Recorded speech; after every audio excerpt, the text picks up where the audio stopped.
You are now listening to theGrio's Black Podcast Network, Black Culture Amplified. Hello. I feel like we've talked about this before. There was another racist mass shooting, this time in Jacksonville, Florida, where a racist gunman killed 3 people at a Dollar General. So welcome to theGrio Daily, the only podcast that can make sense out of something that's senseless. So to help us make sense of this, if we can, if that is even possible, we have one of my, I guess now you're an old guest, my most frequent guest, theGrio's Dr. Christina Greer. How you doing today, Dr. Greer? Oh, I'm always great when I'm with you, Michael, even in hard times. Yeah, I think these shootings have become so frequent, it's almost like, even though it's sad, we kind of almost have a template of how to deal with them. There'll be the thoughts and the prayers, then there'll be the people who are blaming it on whatever they're blaming it on. As long as it's not guns, as long as it's not racist white people, as long as it's not the Republican Party, then we'll find something to blame it on. So first I want to know, when did you hear about the shooting and what you thought when you first heard of it? Well, per usual, Michael, sadly, we are in this perpetual state of checking the news just because in an hour-to-hour basis, you don't know what's going on. So I check the news quite a bit because in the same way that I checked the news, a day and a half ago, I also saw that there was a shooting on a college campus, in North Carolina at UNC Chapel Hill. So all these incidents just keep happening with gun violence. But when I heard the word Jacksonville, my grandparents were born and raised in a town just 25 miles north of Jacksonville in a tiny, beautiful town called Yulee. And anybody who, golfs or goes to beach communities, there's a beach community called Amelia Island and Fernandina Beach that's been built up over the years. But right north of Jacksonville is this area called American Beach, which is one of the oldest and one of the few Black beaches where Black people were allowed to go and actually be free.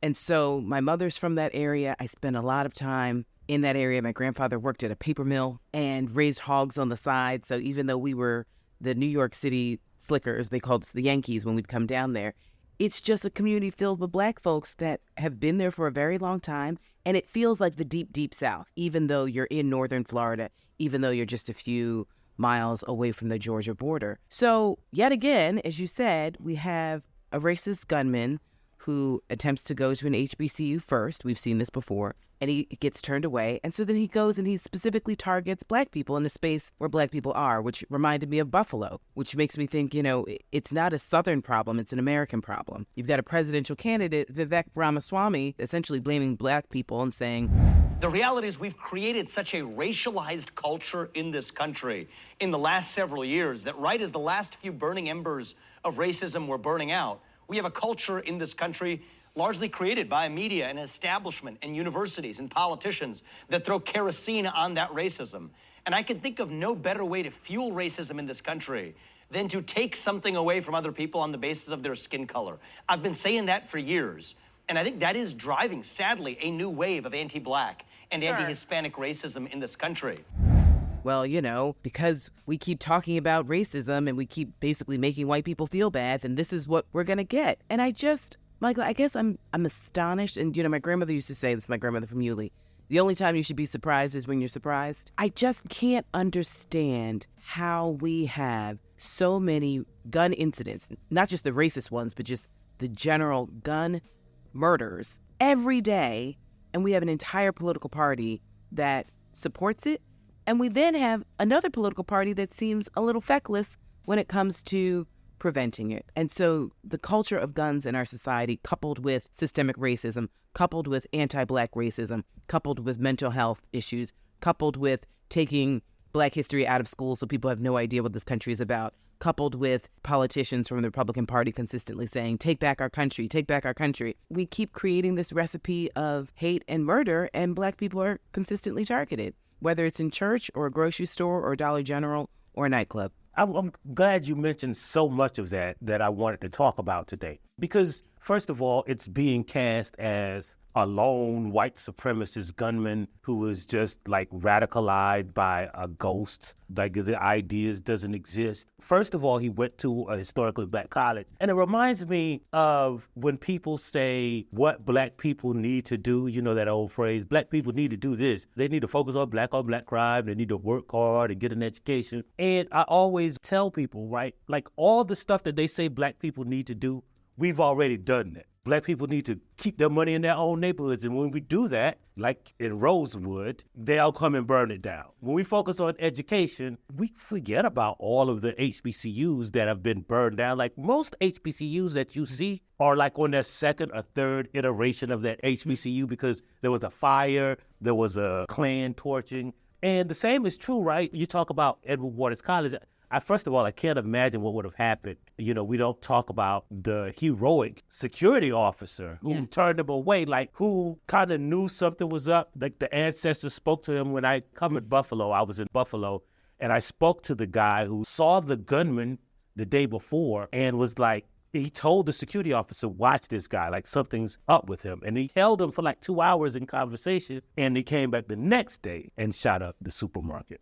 But as far as this is concerned, one thing that people aren't talking about is, okay, he targeted Edward Waters. They turned him away, and he goes to a Dollar General. Now, there is a very specific thing for people who know about black neighborhoods, about these Dollar Generals, Dollar Trees, Family Dollars, and why they are so prolific in black neighborhoods.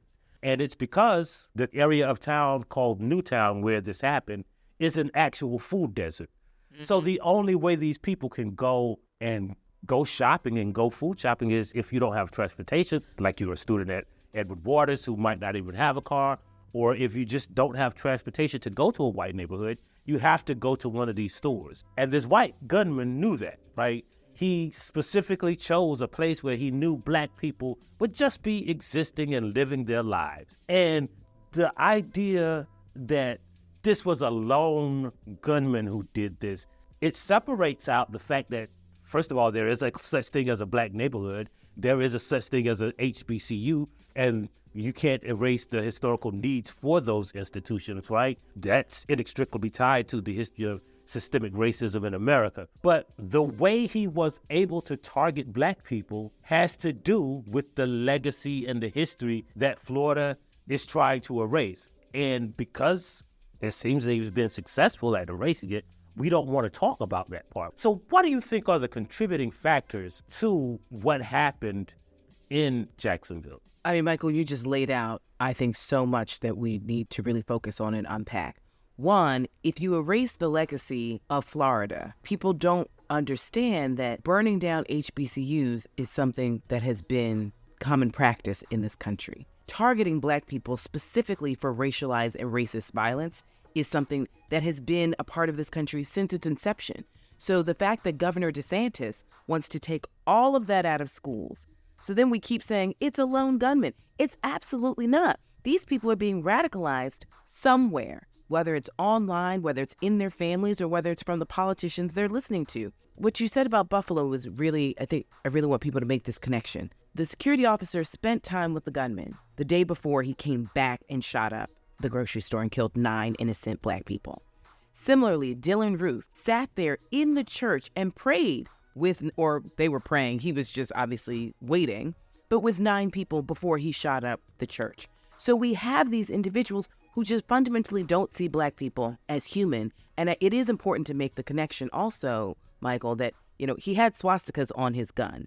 And so oftentimes people who are anti-Semitic, they're also anti-immigrant, they're also anti-black, and they tend to be anti-woman. When you really start digging through their records, they tend to have some domestic violence charges and other issues where they've had bad interactions with women. I think the history of violence in this country is something that we just don't talk about. It's like, oh, we had the founding fathers come over, and they had this thing called the Civil War, but that was sort of like, it happened, 1865. And then we had Martin Luther King and Rosa Parks and the Civil Rights Movement, and now we're here, Barack Obama, and, things are just like a little awkward. And we're erasing 400 years of rape and murder and violence and burning down full towns, full schools. And I do want to just put a footnote to the burning down of schools. My paternal grandparents, who were from Tennessee and Miami, while my grandfather was in Tennessee and he ran a school, they didn't burn it down to the ground, but Senator Gore, Sr., shut it down and defunded it. And so that was another way. If they didn't just burn the school to the ground, they just took the money away from the schools and essentially bled them dry financially. So there's another history of economic violence that's happened to Black people that you mentioned in the form of the Dollar General. Right. In Jacksonville, both things happened, right? So in that section of town called Newtown, there was also a college and HBCU called Florida Baptist Academy that they shut it down. And remember, Edward Waters College, this is its second location. It moved to this location on Kings Road after Jacksonville Police Department allowed the third biggest fire in American history to burn down Jacksonville's Black neighborhood so that they could save the white neighborhood. So that, economic depression, it was targeted at that neighborhood. They allowed it to burn down. And then remember, the Great Depression came and you couldn't get a loan to put businesses and homes in those neighborhoods because of segregation. So that economic depression was specifically and intentionally engineered to be that way. Well, and also, Michael, in the entire state of Florida, when you look at the highway systems that connect, obviously the Panhandle and, I-95, I mean, my great-grandmother on my father's side died of a broken heart because they destroyed her Black community in Florida, right? And so we also see this long history of physical violence with guns and lynching and fires and all of the other ways that white people have harassed, targeted, and murdered Black people in cold blood, but then this consistent economic violence of taking things away. And then if you don't learn about any of this in school, you have media personnel talking about it's a lone gunman and we have no idea how this happened. I just think that we have to consistently connect the ways that white people are eroding our communities and allowing violent white people to then come in and further exploit our communities as well. And we still have media personnel scratching their heads and saying, well, we think it's, everyone keeps saying it's racially motivated. It's racist. Like, the fact that we can't even say the words lets us know that we're behind the starting line in even the conversation about the reality of what is happening to Black people and the collective trauma. Yes, this is why we are hilarious. This is why Black people can laugh about anything. This is why we love comedy and, Black Twitter is undefeated and Instagram and TikTok. And we are collectively allowing ourselves to laugh through so much pain, because if we actually sat and really thought about what has happened in the past, what has happened to our parents and grandparents' generation, and what is currently happening to us, we wouldn't be able to function. So, I think that's also where I'm fascinated about how we are still remaining resilient and finding community, even in this space of feeling as though we're under threat consistently, not just from the police, not just economically, but from some random white and now a growing number of Latino men who feel the need to just walk into our communities and murder us in the name of taking back their country. So I want to ask you this question, right? So I've been having this idea when they're talking about Florida and their whitewashing of history, right? We keep saying that they're kind of erasing Black history. And I've come to the conclusion that that's not what they're trying to do. They're not trying to erase Black history. They're trying to erase what white people did. It's white history that they're trying to erase. They're trying to erase the legacy of the schools they burned down, like what they did. They don't care. They'll tell you about historically Black colleges as long as we don't talk about the white people who burned them down. They'll tell you about slavery as long as we don't talk about what white people did to slaves, but how white people conceived of race-based, intergenerational, perpetual, constitutionally enforced slavery. They'll talk about Martin Luther King, but they don't want to tell you who Martin Luther King was fighting about, fighting, right? He was fighting against people who didn't want little white kids to hold hands. Now, you have to remember, right? Like all of that we just said, right? This happened on the anniversary of the March on Washington, right? Remember, the March on Washington was not King's idea. It was the idea of A. Philip Randolph, who left Jacksonville, Florida at Edward Waters College because of the economic depression in that town, right? Because it was so racist. You're talking about laughing through pain and singing through our pain. James Weldon Johnson left Jacksonville after that fire and started this little movement called the Harlem Renaissance. So it's all tied together. They'll teach you about the Black National Anthem and about the March on Washington, but not about why they left, not about the racist fire, not about economic depression, not about redlining, because white people did it. They want to erase white history. What do you think about that theory? Well, Michael, I mean, this is why you're one of my favorite people, because, when on Blackest Questions, I say Black history is American history. But if we're being honest, it's like we have to talk about white people as well and what they did. So I always remind my students, it's like Martin Luther King didn't die of cancer. He didn't die of old age. He barely saw 40. He was murdered, right? Like, it's not like, oh, he died in a car accident. He didn't die in a car accident. He was assassinated, right? I also remind people, I tell my students, I don't use the word slave. Slave is a noun. Table, chair, pen, microphone, slave, right? I use the word enslaved because it helps young people, especially, understand that is a two-person relationship. Slave isn't like an identity. We know that many enslaved people, they had families, they fell in love. I'm sure that there were jokes every now and again, right? That's the only way we know how to survive. But it's like, to say that someone is enslaved makes you have to think about someone is doing the enslaving. And so this idea that we're taking even the concept is like, oh, well, the slaves, like they had two hots and a cot. So they were happy. It's like, absolutely not. And so who were the white people? I mean, I think this is why Mark Twain is one of my favorite authors, because he actually does talk about white people. He does actually talk about sort of the relationship and the behavior of white people.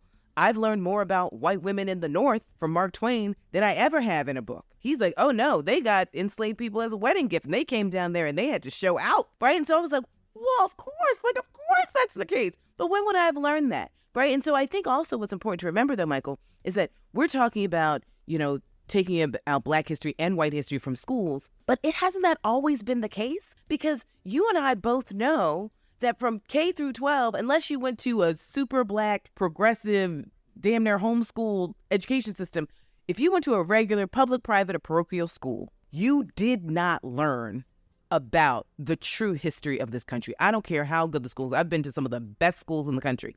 I did not learn about the truth. It's my parents who had supplemental books at home who were like, you were going to read these books? You're going to watch Eyes on the Prize, right? Like, you're not seeing that in school just yet. So I think that it's always been a project since, we were allowed to even integrate into public schools or go to our own schools. It's always been a project to take away our history. And our history is intertwined with white people in this country because of the relationship of U.S. chattel slavery that existed for centuries. So it has these physical, emotional, economic, geographic ramifications, right? Why Black people are certain places, why you're in South Carolina and my people are from Florida, right? Like why it is that, some people are from California, but we all know they're from Mississippi, Alabama, Louisiana. When I moved to Chicago, I was like, ooh, these boys are country, right? Because they're all coming up from the Great Migration, which is not just economic, push-pull from cities, it's fleeing domestic terrorism. We can think about the history of movement of Black bodies in this country,